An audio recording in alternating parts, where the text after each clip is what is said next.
Hello everyone, how are you all? Hope you all are in good health. So, this is the fourth part of the first chapter, number system, class 9th. In the previous three parts, we have learned about the rational numbers, irrational numbers, how we can represent rational numbers on a number line, how we can identify rational and irrational number on the basis of the decimal expansions, and as well as how we can convert irrational numbers uh, in the form of rational. So in this part, we will learn about the operations on real numbers. Operation means the calculation part, right? So there are some properties related to the operations on real numbers. The first one is if we add or we subtract any rational or an irrational number, the answer is always irrational. Just like we are having the examples here, root 2 plus root 3. So sorry, 2 plus root 3. So 2 is a rational, it is irrational number, and when we are going to add them, the answer is 2 plus root 3, which is an irrational number. Then root 5 minus 7 by 8. This is an irrational and it is a rational number, and the difference between them is this after taking a LCM, which is again an irrational number. A second property, the product or quotient of a non-zero rational number with an irrational number is irrational. So we have used a term non-zero rational number. It means this property is applicable only when rational numbers are other than 0. It can't be 0. So when we are multiplying or when we are dividing any non-zero rational number with an irrational number, the answer is again irrational. So here we are having some examples. Rational into irrational, 7 into root 5 is 7 root 5, which is again an irrational number. Then 8 divided by root 7 or 8 upon root 7, when we divide them, then again we are getting answer in the form of irrational. Then sorry, next property, if we divide, add, subtract or multiply any two irrational numbers, the result may be rational or it may be irrational. It means if we are adding, we are subtracting, we are multiplying, or even we are dividing any two irrational numbers, then the answer may be rational or it can be in the form, again it can be formed in the form of irrational, right? So we are having an example here, 6 into root 5 into 2 root 5. So when we are multiplying them, then we have to multiply 6 into 2 separately, and then root 5 into root 5. We can write like this because we are having an identity, root a into root b is equals to root a into b. Within the same root we can multiply them. So 5 into 5 will become 25, and what is the square root of 25? We all know it is 5. So 6 2s are 12, 12 5s are 60. So 60 is the answer, right? The next, here we are having some identities related to the square roots. So the first one we have just discussed, root ab equals to root a into root b, or if we are multiplying any two square numbers, we are dividing any two square numbers, then we can divide in this form as well. If the square numbers are in this form, firstly we are adding them, then we are subtracting them, then we can write down like this. So root a plus root b into root a minus root b equals to a minus b. Then it is a plus root b into a minus root b, we can write down in the form of a square minus b. So these two are equivalent to the algebraic identity a plus b into a minus b is equals to a square minus b square. Then next one is root a plus root b into root c plus root d. So we can write down in the like this. First of all, we have to multiply a into c, so it will become root ac. Then plus sign root a into d, which is root ad. Then plus sign root b into c, which is root bc, and plus sign root b into root d, which is root bd, right? Then the last one is root a plus root b ka whole square. It is just like the identity a plus b ka whole square. So when we expand this, it can be root a square plus root b square plus 2 into root a into root b. It means a square plus b square plus 2ab, right? And when we open their brackets, then the square of root a will become a. When we solve this, it will come 2 into root ab, and when we open the square of root b, it will be b only, right? Then the next topic is rationalization. Now what is rationalization? Before that, if we are doing calculation with a number in which the denominator is irrational, it is not rational, so first of all we have to convert that irrational number into rational by using a rationalization, right? If we do so, then it is easy to do the calculation with a number which is having its denominator in the rational form. And for doing the same thing, we need the above given identities, these 6 identities, right? So in simplest way, we can say, if we have to multiply the numerator in rationalization, we have to multiply the numerator and the denominator of a given number by the value of given denominator if it is monomial. But if the given denominator is binomial, then we have to multiply the numerator and the denominator of a given number by the same value of given denominator with opposite sign, right? So maybe it can be tricky one, or it is so maybe you guys are unable to understand these statement, but with the help of example we can understand. So a first example, we have to rationalize the denominator of 1 upon root 2, right? So in the first case, we have learned that when the denominator is monomial, monomial means is single term. So here root 2 is a single term. So 1 upon root 2, we have to multiply the numerator and the denominator with the value which denominator is having. So root 2 into root 2, root 2 upon root 2. Multiply them, 1 into root 2 will come root 2, root 2 into root 2 will come root 4. And what is the square root of 4? It is 2. So this is the answer, right? Suppose now the denominator is binomial, 2 terms. So again we have to multiply the numerator and the denominator with the same value, but now with the opposite sign.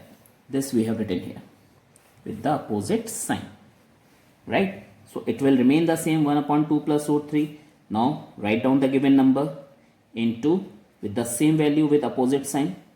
Plus sign is here, so we have to use minus minus. So when we multiply with 1, 2 minus root 3 will remain same. Here we have to use the identity a plus b into a minus b, which is equals to a square minus b square, right? It means we have to do the square of this and put minus sign and do the square of this. 2 square minus root 3 square. So it will remain the same. Open the squares, 4 minus 3, or which is 1, and we never write 1 in the denominator. So 2 minus root 3 is the answer. Then next, rationalize the denominator of 5 upon root 3 minus root 5. Again we are having the same type of question, only the difference is that here we are having 1, now here we are having some other number which is 5. Again do the rationalization, means multiply this numerator and denominator with the same value that denominator is having with opposite sign. So minus sign is there, we have to put plus sign. So when we multiply them, then 5 into root 3 plus root 5 upon, here use the identity a minus b into a plus b, this one. So in place of this we can write a square minus b square. So we have written here root 3 square minus root 5 square. So it will remain the same. Here when we open the squares, that will be 3 minus 5, or we can say it is minus 2. So this will become your final answer, right? Now we are having a different type of question. In the previous exercise we have learned how to represent root 5, root 7, root 2, root 3 on the number line. Those are the irrational numbers, right? Here again we are having an irrational number but in a decimal way. So the question is represent root 4.3 geometrically. For that, what we have to do, first of all we have to draw a number line AB of equal length which is given in the question 4.3 unit, right? Now it's totally up to you how you are taking a scale, because it is 4.3, so it is a small line. So what I have done, I have taken 1 unit, as I have done in the previous video also.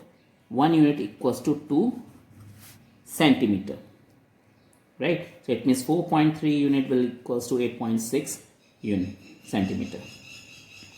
Clear? Then extend. The second step is that extend AB up to C such that BC equals to 1 unit. So first of all, we have drawn a line segment AB of 4.3 unit, and then extend it up to C such that BC equals to 1 unit, right? So we have extend AB up to C in such a way that BC equals to 1 unit, or 1 unit equals to 2 centimeter, right? Then we have to find the midpoint of AC, right? This is our second step. We have to find the midpoint of AC. Now there are different ways to find the midpoint of AC. Either we can use the mean method. It means 4.3 plus 1 upon 2. So it will become 5.3 upon 2. And when you divide it, it will come in decimal. I think it will be 2.67, nearly like this. So you have to round off, or it can be 2.6 or it can be 2.7. So from A, you have to take a scale, you have to put a scale, and wherever 2.7 come, that will become your midpoint O. The second way is that you can use a perpendicular bisector of AC. So with the help of that, you can exactly find the midpoint. Clear? So O is the midpoint. Now from O, you have to put a needle here, right? Take it as center. Radius should be equals to OA. It means if the needle is here at O, then the pencil should be at A. Then try to move your pencil and make a semicircle which touches C. Clear? Now from point B, put a protractor like this, and wherever 90 degree comes, put a dot, remove this protractor, and then join B and this dot and extend it till it touches the semicircle at point D. So this is our fourth point. Draw BD perpendicular on AC intersecting the semicircle at D. Right? Now BD, the length of BD is root 4.3. Now we have to take B as center, put the needle here at B, pencil should be at D, it means BD is radius, and from here you have to move your pencil like this, right? Wherever it cuts the axis is point E, and then BE is equals to root 4.3. So this is the representation of our root 4.3.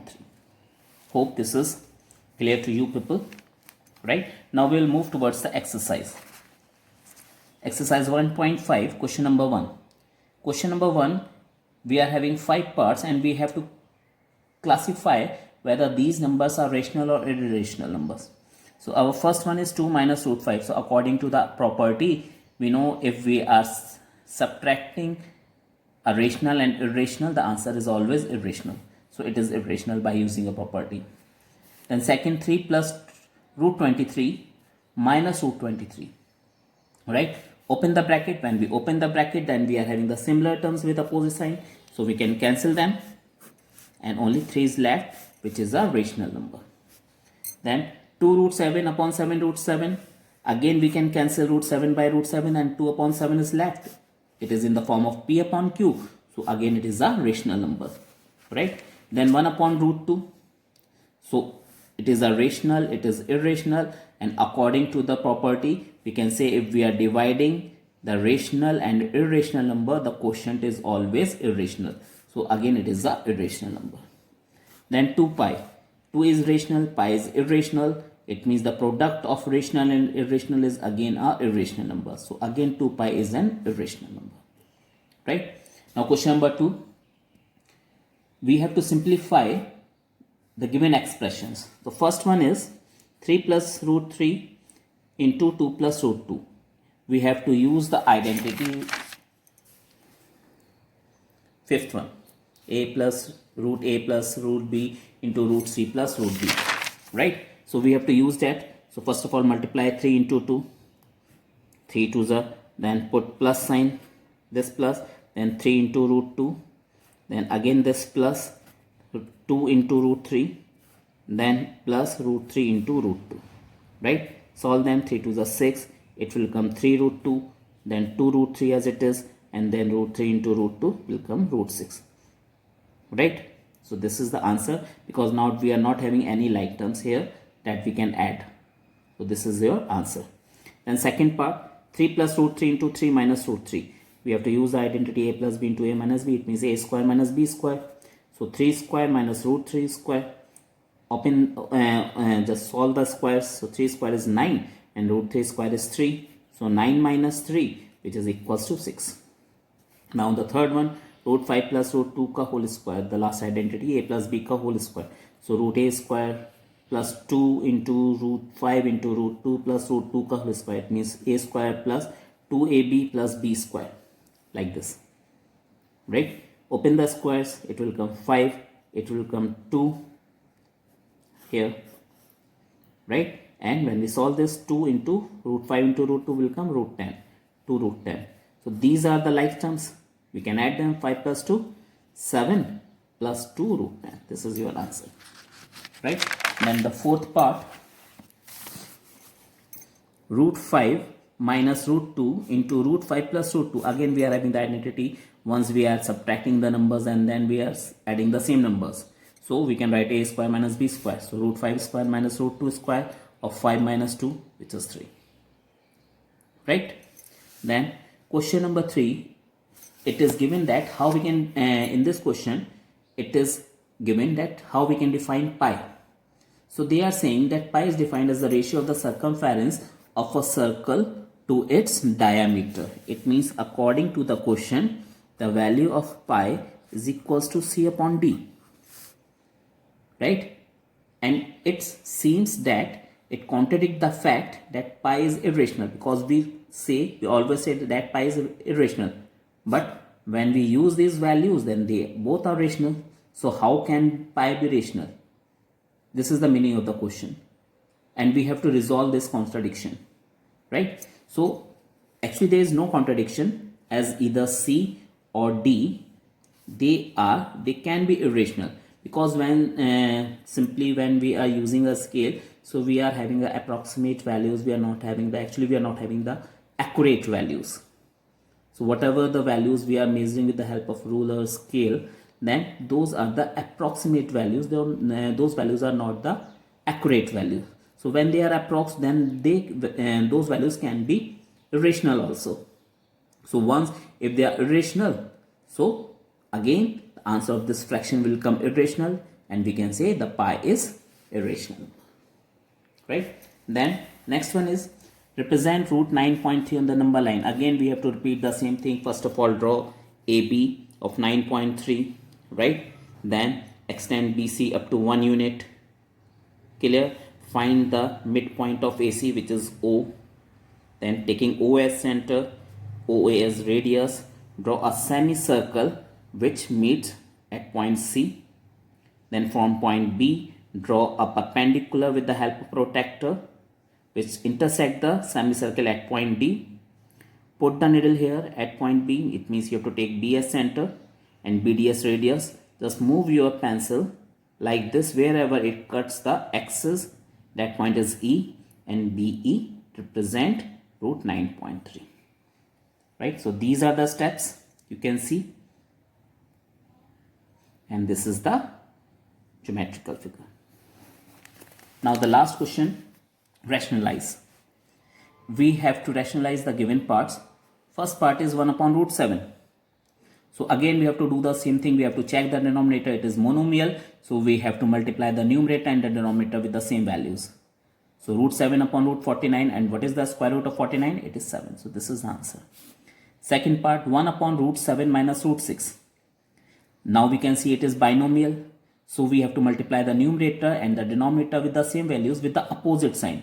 So this is the same values and the opposite sign will be plus, because in the question we are having minus. So when we multiply 1 into root 7 plus 6, then it will be same. And here we have to use identity a minus b into a plus b. So we can write down here a minus b into a plus b, which is equals to a square minus b square. So in denominator we have to use this. And the square of the root 7 is 7. And the square of root 6 is 6.